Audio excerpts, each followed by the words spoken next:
If you think about it, with so much Alzheimer's and dementia in our world, and that being the primary claim for long-term care, all the insurance companies that offered those plans really got hit bad because they were on the hook forever to keep paying. So most of the policies today have a limit for 5 years, 6 years. Are you ready for a successful retirement? We're addressing the topics facing today's retirees. Welcome to Retire with Ryan. Now here's your host, Ryan Morrissey.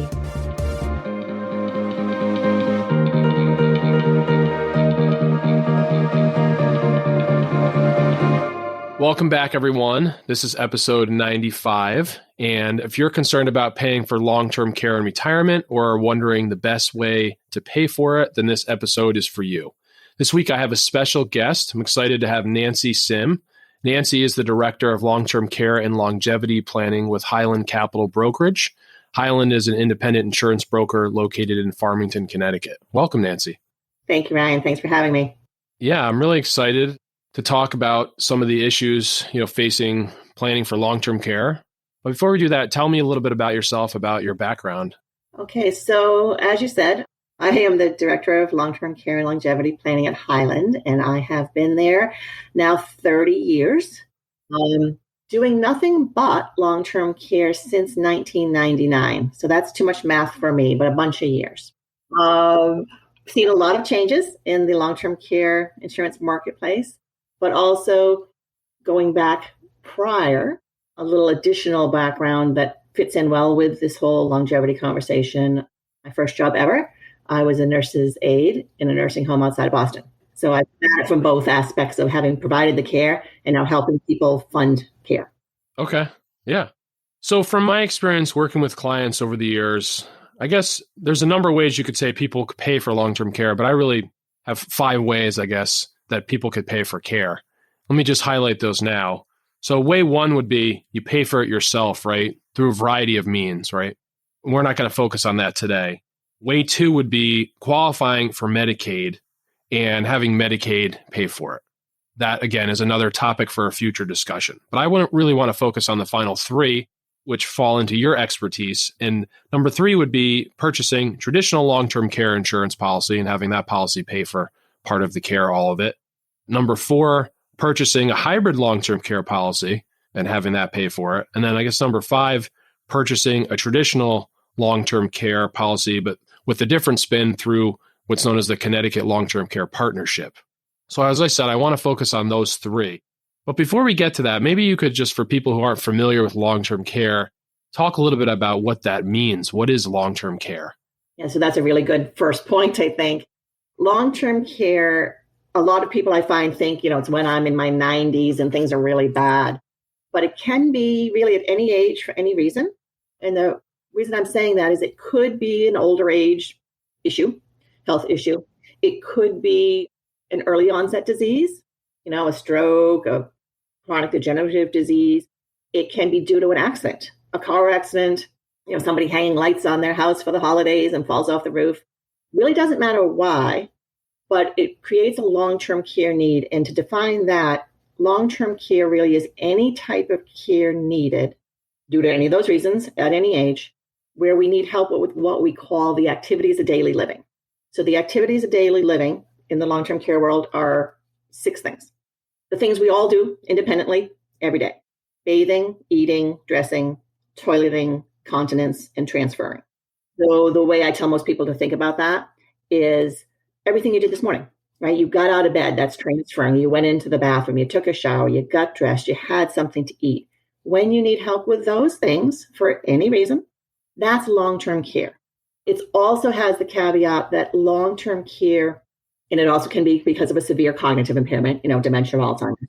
But to be considered long-term care, it does have to be what the insurance industry considers long-term. So it's expected to last 90 days or longer by your doctor, by a medical professional, by somebody. And what I mean by that is if you broke your wrist and you needed help eating and dressing, but it was only going to take you a month or 2 to heal, that's short-term. That's covered by your health insurance or by Medicare. So long-term is something that's going to go longer and you're going to continue to need help with for a while. Okay. And the cognitive, I guess, would be the same thing, right? You a doctor diagnoses you with Alzheimer's or dementia, maybe those are the same thing. And then it's probably not going to change your prognosis, unfortunately. Unfortunately, in today's world, there is no cure currently for Alzheimer's. They keep working on different drugs and things that might help a little bit, but nothing reverses it or fixes it. The only difference there is you're 100% right, Ryan. It's the diagnosis from the doctor. Because with a lot of dementias and Alzheimer's, people can still do those activities of daily living. They can still do the things. They just need a lot of cueing and supervision because they might walk into the bathroom to brush their teeth and have no idea why they went in. So it's different. Physically still able, but cognitively disconnecting. Sure. Okay. So talk a little bit about the cost of care. I guess we could focus first on Connecticut, where we're located, and then maybe talk nationally about what those numbers look like. Sure. So Connecticut, or really anywhere in New England, we have some of the highest costs of care. In general, it is pretty general because, of course, care depends on how many hours of care you get if it's a home care situation. Nursing home is easy because it's a set fee, right, per month.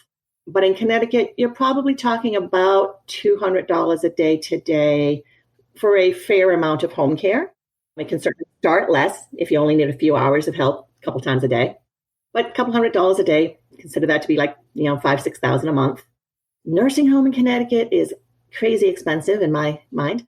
You're talking $400-500 a day, $14,000, $15,000 a month for care, and typically the care where somebody doesn't want to get it in the nursing home.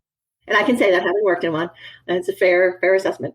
But sometimes people don't have any choice, right? The condition is such that they can't stay at home safely any longer with care coming in. I do find most people's preference is to stay out of the nursing home, get care at home or assisted living, because assisted living places are very nice. The other aspect you brought up was nationally, right? Like I said, New England's really high cost. Other states have costs half of what we are. So where that's important, I think, for your clients, your people listening in, Ryan, is perhaps they live in Connecticut now, but they might have a second home, a vacation home, or they're planning to retire someplace warmer. In which case, if that's a definite, they would want to target care costs in that area. What are some of those states that have like half the cost of Connecticut, let's say? Probably anywhere Midwest, even a lot of Florida, if it's not the really nice towns. The only place they don't want to go is Alaska. A few reasons. A few reasons, perhaps. But if you think about it, it makes sense because getting care to different areas in Alaska is difficult. So there's extra costs associated with all that. Sure. I guess you got to fly a lot of stuff in places if it's frozen, right? Or those ice road truckers we see on TV, right? So don't go there. Okay. All right. So a lot of other options.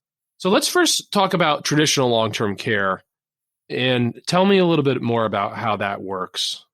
Okay. And before I answer that question, Ryan, I just want to level set for your listeners. Whichever type of long-term care insurance product we're going to be talking about, whether it is the traditional products or the hybrids, I think two really important things for everybody to know is the products will pay for any types of long-term care that we have today. So home care, assisted living care, nursing home. Don't have to worry that one is going to do something the other isn't.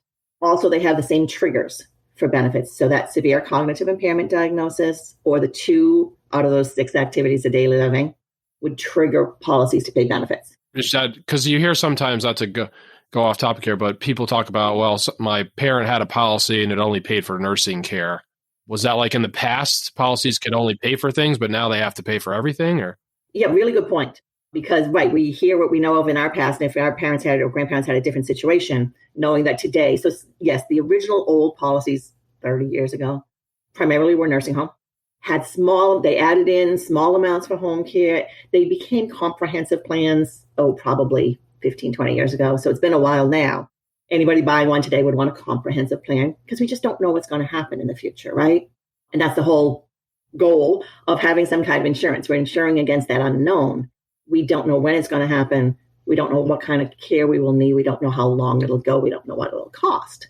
So that's why this topic, I think, is really important for really everybody to consider. But as you said, when we get into the different types, they're all going to pay today for all the types of care.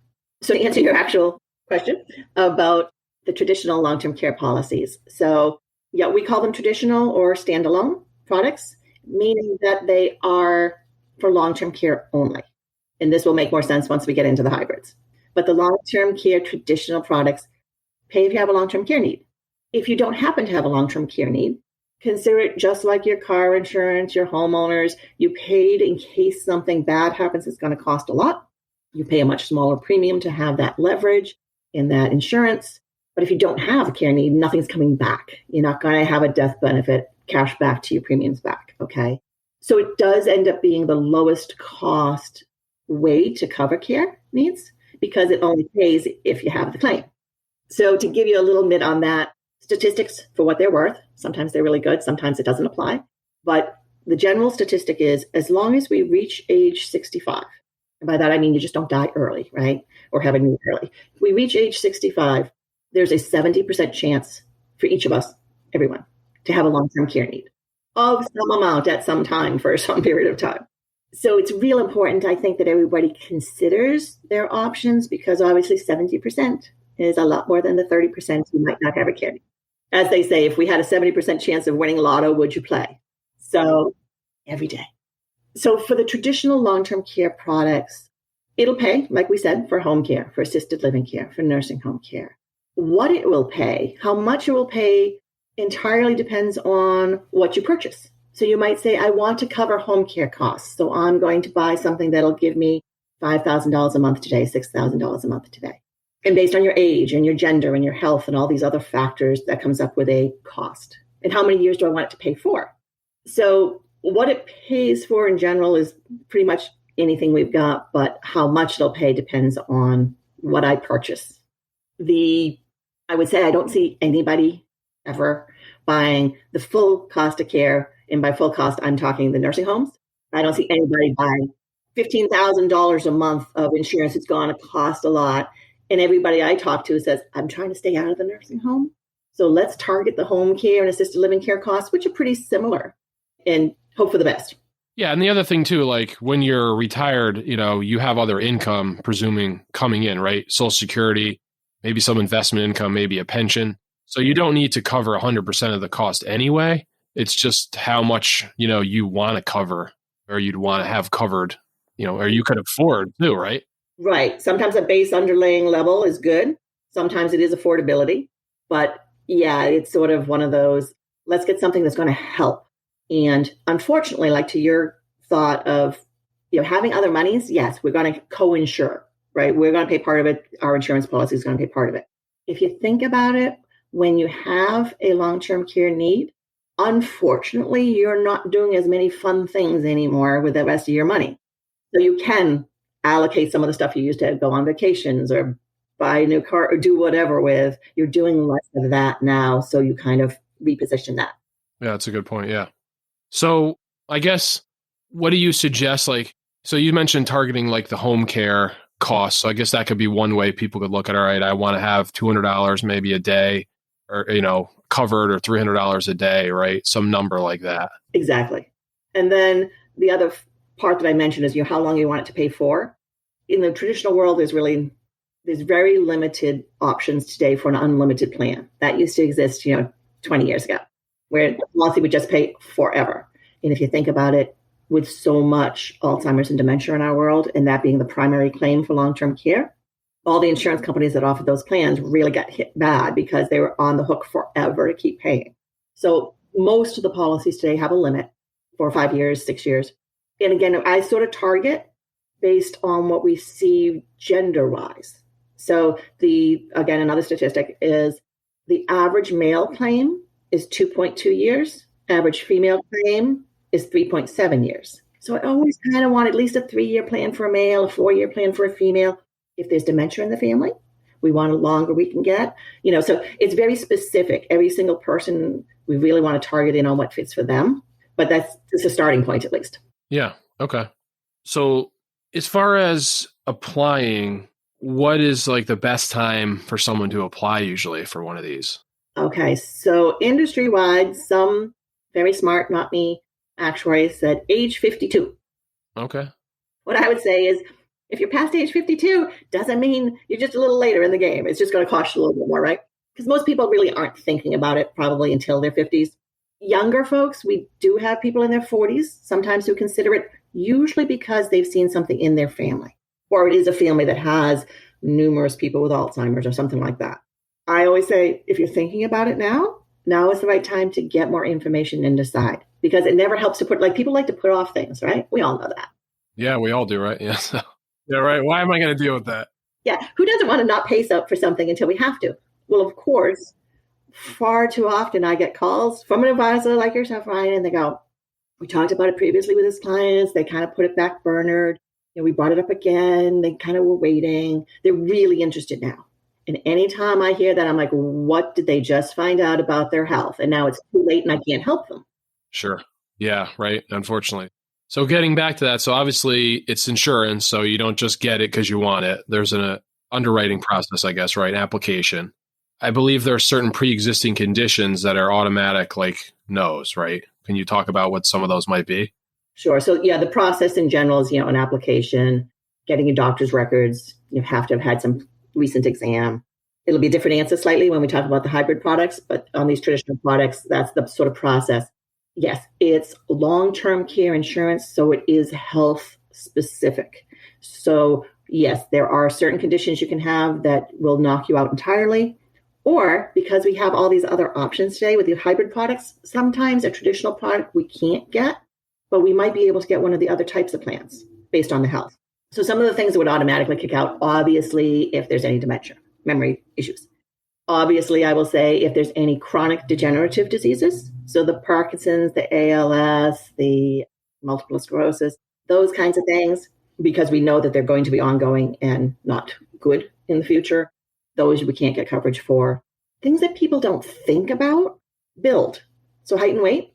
In regular life insurance and other things, like they just charge you more. In long-term care, if you don't fit within the guidelines, though the guidelines are very broad, you just don't get coverage. And I would say most people would say, okay, if I'm not tall enough for my weight, that's an issue. You can also be, you know how the saying is, you can never be too rich or too thin? Well, in long-term care, you can be too thin. If you are underweight for your height based on the guidelines, you also won't get coverage. I've only had this happen like 3 times in my numerous years, but it does happen because if you think about it, they're worried about brittle bones. You have falls as you get older, something's going to happen. It's going to affect your mobility. So that's something people don't think about. Diabetes can be okay with some companies, depending on whether it's oral medications versus insulin and how much insulin. Back issues can be very touchy. Again, it's all around morbidity, not mortality. So life insurance is mortality, right? Am I going to die sooner or later than what the guidelines say? Long-term care doesn't really care about that. What they care about is morbidity, which is I might live a really long time, but I might need help for a bunch of years. So it's a different kind of underwriting, what things they're concerned about. I often see people who say, oh, I'm not interested because I know I can't get it because I had a heart attack 5 years ago or I had cancer 3 years ago. Those things are okay if you've recovered for long-term care. You're a standard risk. You're not going to get great preferred rates, but you're just kind of a standard risk because you recovered and you've had some time since it, and now you're like everybody else. So it's always worth doing getting some information up front about your medical history to make sure, 1, are you insurable? Or 2, can we not consider this type of plan, but we can consider this other plan? Let's see what fits for that person. Okay. So you can get a quote in advance, right? Find out like an average quote, maybe best case, but it's all going to depend on how you're underwritten and what the insurance company decides to charge you. That's going to be the final determination, right, of what you're going to pay. Yeah, exactly. And the rates are different, male versus female.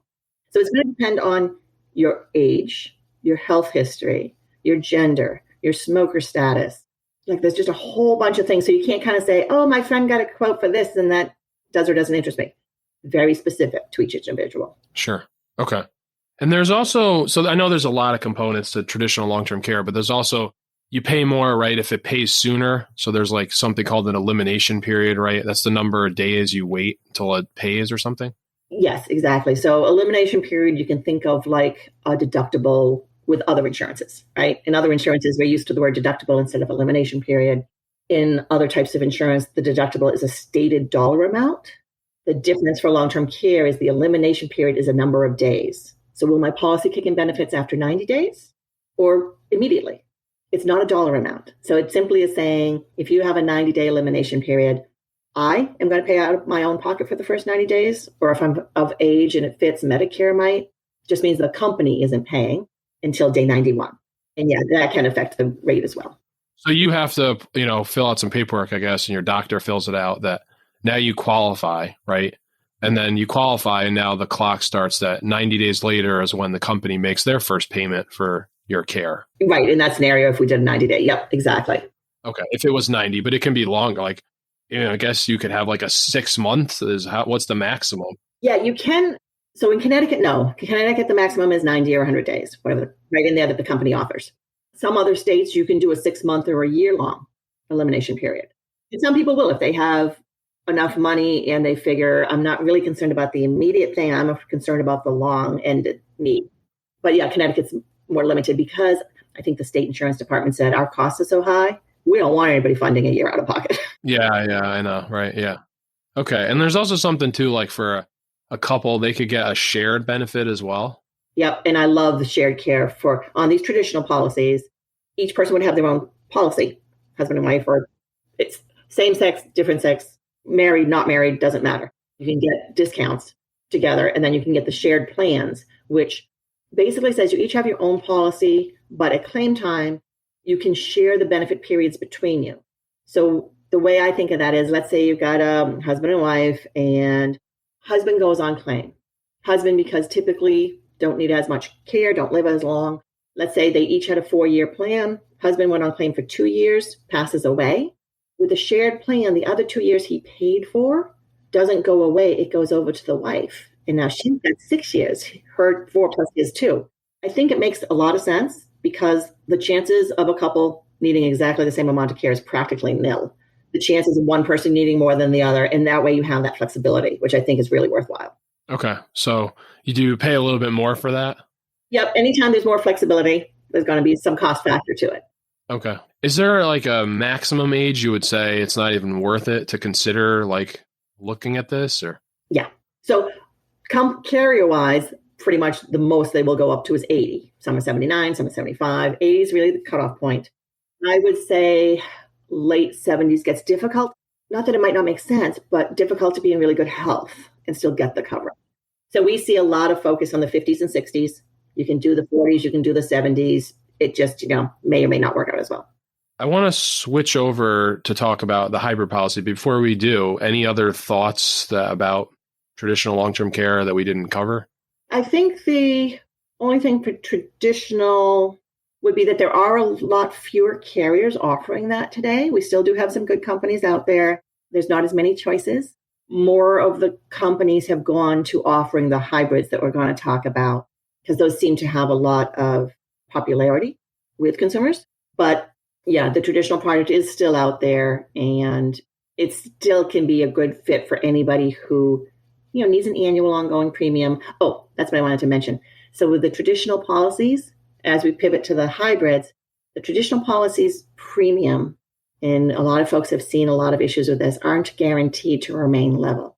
The legal language is intended to remain level based on your rate when you bought it. But the carriers can go to the state insurance departments and ask for increases. And we have seen a lot of that over the years because they mispriced it.